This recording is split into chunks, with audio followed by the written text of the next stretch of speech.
Here you are too. The worship this morning has been amazing. Amen. We've got a few announcements that didn't quite make our video announcements this morning. The Benevolence Building is still in need of some paper sacks. They were blessed with paper sacks in the past by God's providence, but they're out. And so if you would like to bring those, they need large paper sacks for the Benevolence Ministry.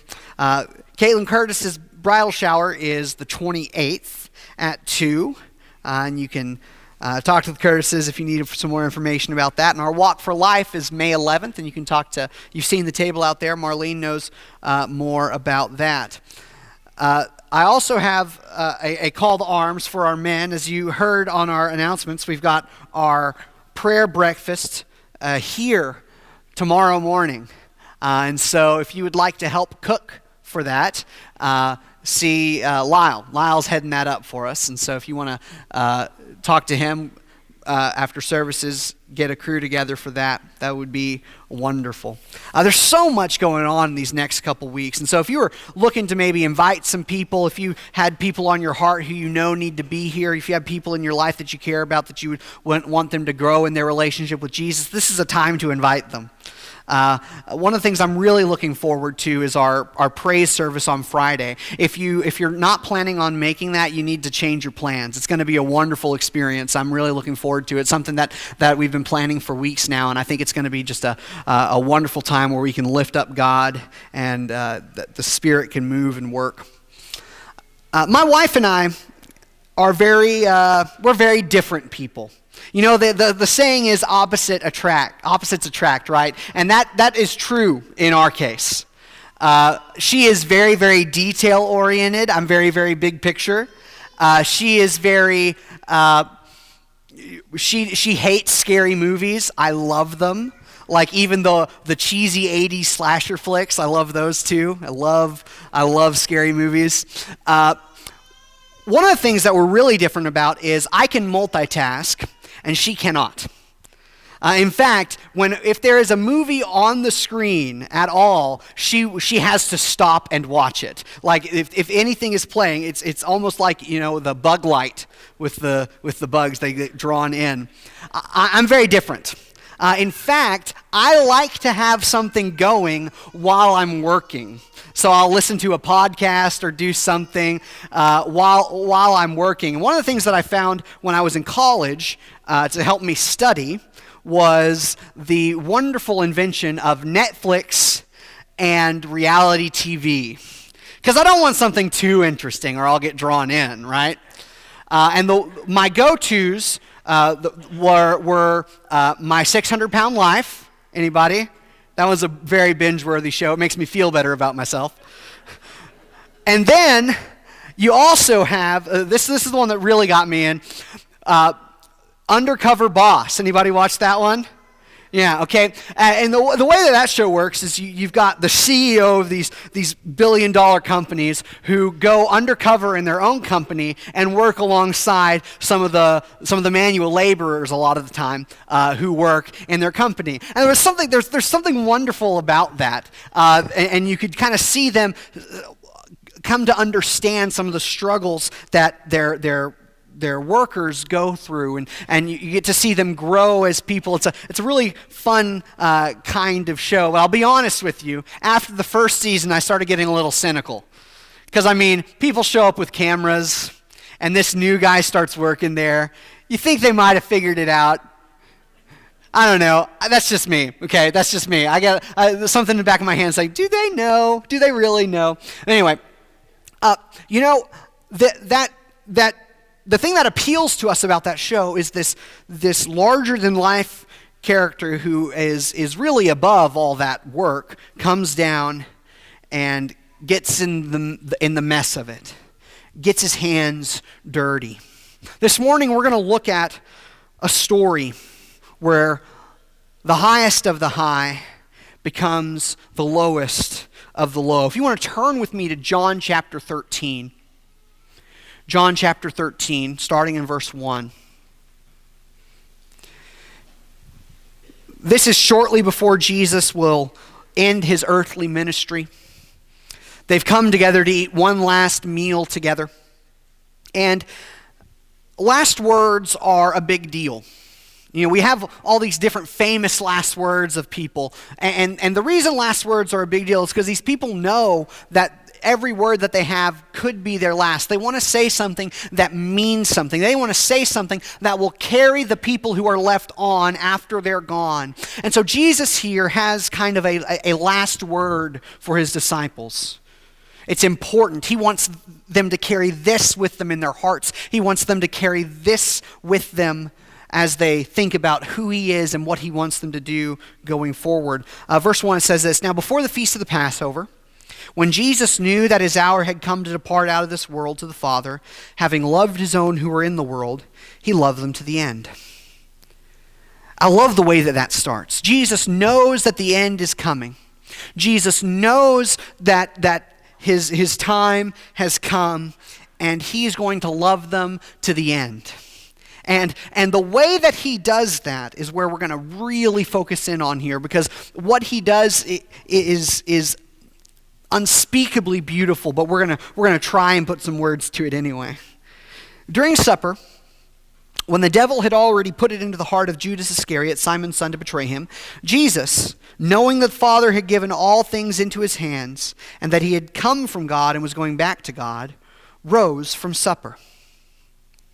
He laid aside his outer garments, and taking a towel, he tied it around his waist. Then he poured water into a basin and began to wash the disciples' feet and wipe them with the towel that was wrapped around him. And so Jesus, at this feast, should be the guest of honor. He's the rabbi, he's the teacher, he's the most important person in the room.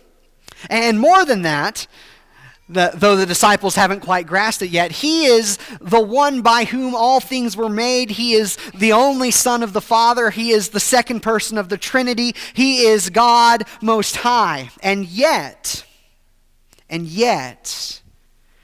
he decides to serve. But what I think is really interesting about the way he decides to serve is the menial nature of it. So in the ancient world, there are a lot of things that are different. There are a lot of things that we just can't relate to, and there's so many things that have changed between now and then. One of those things that hasn't changed is how feet smell. And in the ancient world, one of the job of the lowest servant was to wash the feet of the visitors who came. This was especially important at Passover. You'd kind of be sitting right next, people's feet would be kind of almost in your face, the way that they would sit. And so the lowest servant's job in the house was to wash feet. The bottom guy on the totem pole. And so what Jesus does, his disciples are all there, and he gets up from the table, wraps the towel around him, and gets to work. I can only imagine what they would have thought. Maybe they thought he was going to make a speech. He's standing up. Jesus is known to do that, right? Maybe he's going to teach us something. Well, little did they know he was.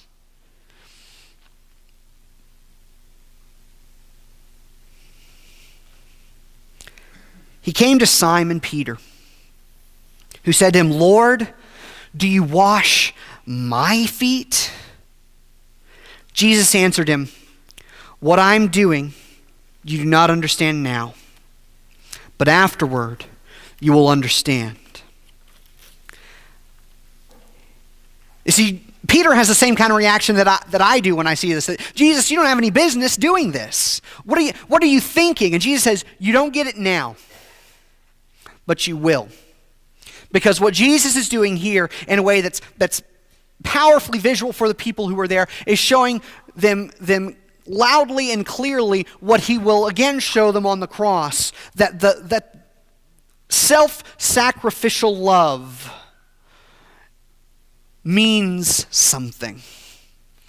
In fact, self-sacrificial love is more important than any status, than any claims to fame, than any amount of money you can make, that Jesus, who is in the place of honor, takes the place of shame. See, they've been expecting a king. They've been expecting someone to be enthroned, but the one they were expecting to sit on the throne takes the place of the lowest servant. Peter says, no, that's not what the king is supposed to do. You're washing my feet?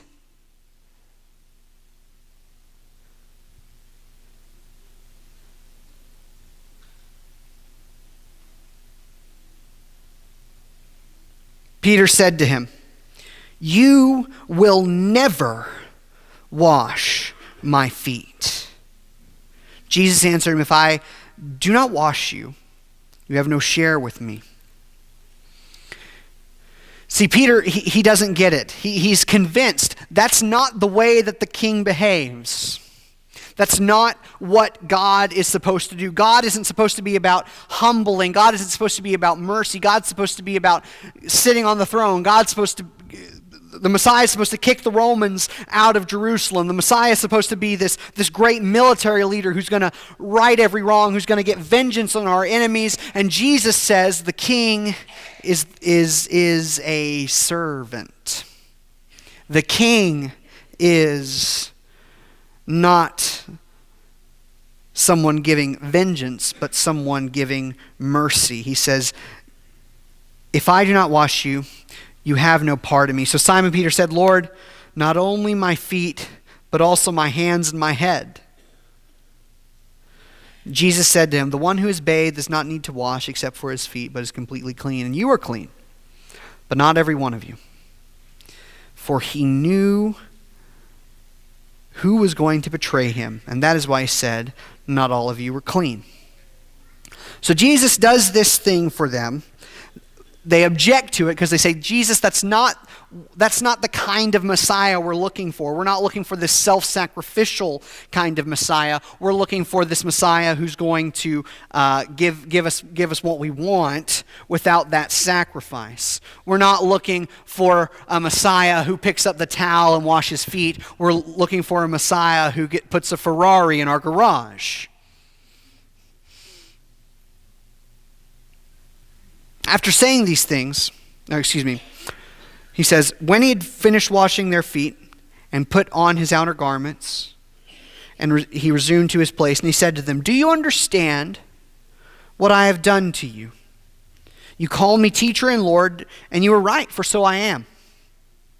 If then your Lord and teacher has washed your feet, you also ought to wash one another's feet. For I have given you an example, that you also should do just as I have done to you. And so what Jesus has done, he's painted this beautiful picture of sacrificial love, that the highest of the high becomes the lowest of the low for the sake of mercy, for the sake of love, for the sake of his people. And then he says, you're supposed to do what I've done. This picture of love that he does with his towel and their feet is a shadow of what he will do on the cross, where the greatest of the great, the very God, the true God, God indeed, dies a human death on the cross. He says, do what I've done for one another. And you might say, that's a tall order. I'm supposed to live sacrificially. I'm supposed to love, to lower myself, to take a humble position. Jesus says, truly, truly, I say to you, a servant is not greater than his master, nor is a messenger greater than the one who sent him. If you know these things, you are blessed if you do them. And so, as if to answer our objections, Jesus is saying, Jesus, I don't know if that's for me. I kind of like the comfortable life. I don't really feel like leaving my nice comfortable place, wrapping a towel around me and getting to work. living sacrificially, living in a way that'll make me uncomfortable for the sake of those who don't have. And Jesus says, oh yeah, you don't think that's for you? Guess what? A servant is not greater than his master. If you expect to live a life that doesn't demand sacrifice, I've got some bad news for you. Jesus says, if I had to give it up, you're going to have to give it up. If I was willing to love to the point of death, then that's what I expect from you. This is what the king's reign looks like. And so maybe this morning, if you're still wondering where your empire is, why you're not finding the kind of the success that you're looking for, you're not finding the satisfaction in life. In each year, you think, man, this year is going to be my year, and you're still left unsatisfied. If you can't find that place where you feel where everything is right, perhaps you can't find your empire because you haven't picked up your towel. And so Jesus calls us to find true meaning, not in following our passions, not in following our appetites, but in following Him. Abiding in Him. If you turn over to John 15, he illustrates this very beautifully, I think. In John chapter 15, starting in verse 1, it says this.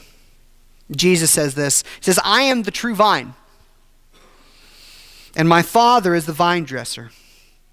Every branch in me that does not bear fruit, He takes away. And every branch that bears fruit, He prunes, that it might bear more fruit. I think it's kind of a very interesting metaphor here. He says, I am the true vine, and your branches. So we depend on the vine, right? And he says, the branches that don't bear fruit are cut off, and those that do bear fruit are pruned. God is telling us this morning, some of us this morning, maybe there's some things you need to prune. Maybe there are some things you need to let go of. He continues, already you are clean because of the word I have spoken to you. Abide in me, and I in you, as the branch cannot bear fruit by itself unless it abides in the vine, neither can you unless you abide in me. I am the vine, you are the branches. Whoever abides in me and I in him, he it is that bears much fruit, for apart from me you can do nothing. If anyone does not abide in me, he is thrown away like a branch and withers, and the branches are gathered and thrown into the fire and burned. If you abide in me and my words abide in you, ask whatever you wish and it will be done for you. By this my Father is glorified, that you bear much fruit, and so prove to be my disciples. As the Father's loved me, so I have loved you.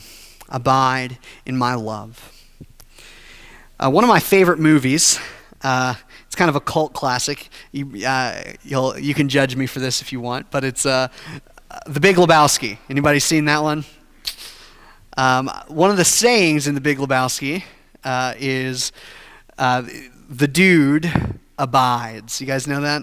Yeah. So, all three of you shaking your head. That reference was for you.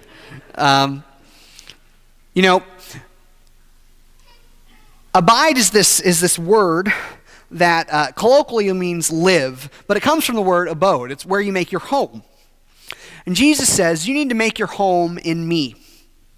And what he means by that is not just taking refuge in him and trusting in him, which he does mean that, but he also means exactly what he's talked about in chapter 13, that his way, where he is that sacrificial way, is that way of humility, is that way of selfless love. He says, you need to make your home selfless love. He says, abide in me, abide in my love.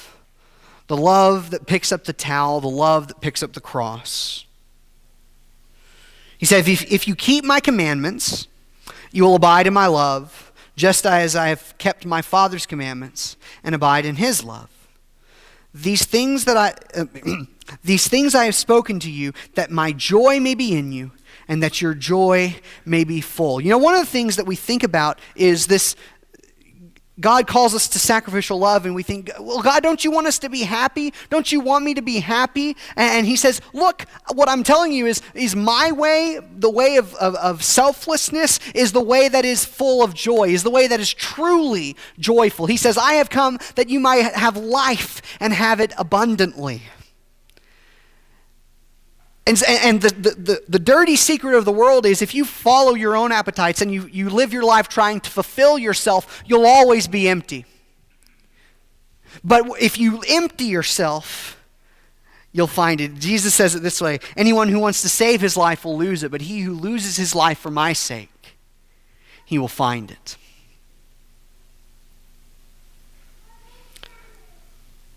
This is my commandment,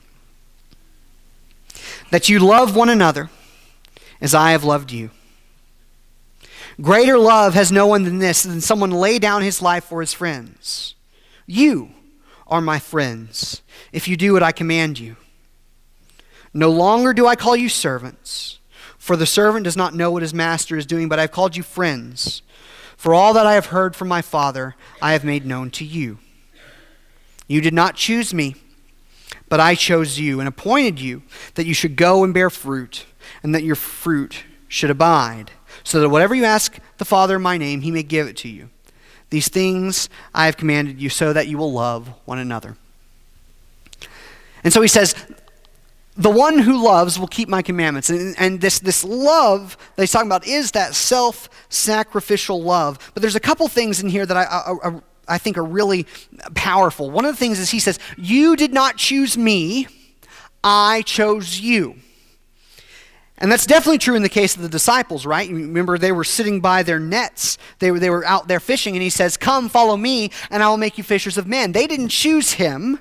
He chose them. It reminds me of my friend, very, very introverted guy, and he was talking about making friends. And he said, I don't think I've made a friend in 15 years. What I do is I wait until an extrovert just comes and adopts me, and that's kind of how we are sometimes too. But he says, God says, Jesus, you did not choose me, I chose you.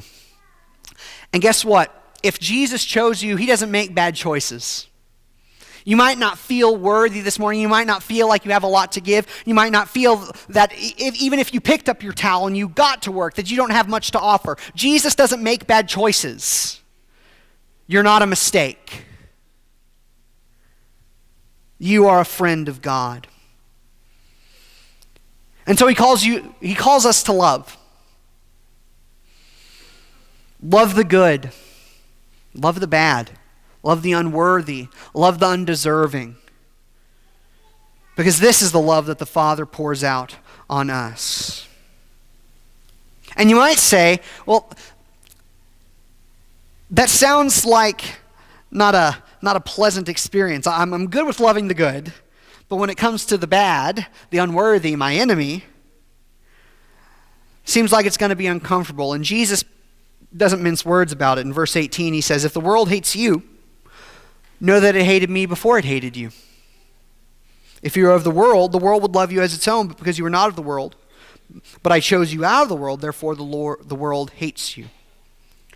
Remember the word that I said to you. So notice, Jesus is even associating this teaching about abiding and about abiding in his love with what he said in chapter 13, with the washing of the feet. He says, remember what I said to you, a servant is not greater than his master. If they persecuted me, they will also persecute you. If they have kept my word, then they will also keep yours. And so this morning, I want to issue you a challenge. And it sounds simple, but it's full of a lifetime of struggles. The challenge is to love, to truly love, not as the world loves, not in a way that's self-beneficial, but in a way that's self-sacrificial. To truly love in a way that makes us vulnerable. Jesus loved all the way to Calvary. Love in a way that redeems. Love in a way that enters into the brokenness of the world and makes something beautiful. Love in a way that contributes to the rescue. Jesus has loved enough once and for all. But he's called us into that love. He's called us to abide in that love because he knows that that's where fullness is found. He knows that's what life is really about. And so maybe this morning you haven't been abiding there. You've been abiding in your own world, in your own appetites. If you need to jump ship, now's the time. Maybe you chose the love of God, you responded to the love of God, but you've thrown in the towel. Now is the time to pick it back up, to get out there, to work for the good of the kingdom, to work for the sake of the rescue. Maybe you need to be encouraged this morning. Let us pour out that love on you. Let us be that abiding presence of God, the loving community that the church is supposed to be. Let us pour out on you. Let us pray over you. We are here to encourage. If you have any need, now is the time. The Spirit and the bride say, come. Let the one who hears say, come. Let come the one who wants to take of the free gift of the water of life. Would you come as we stand and as we sing?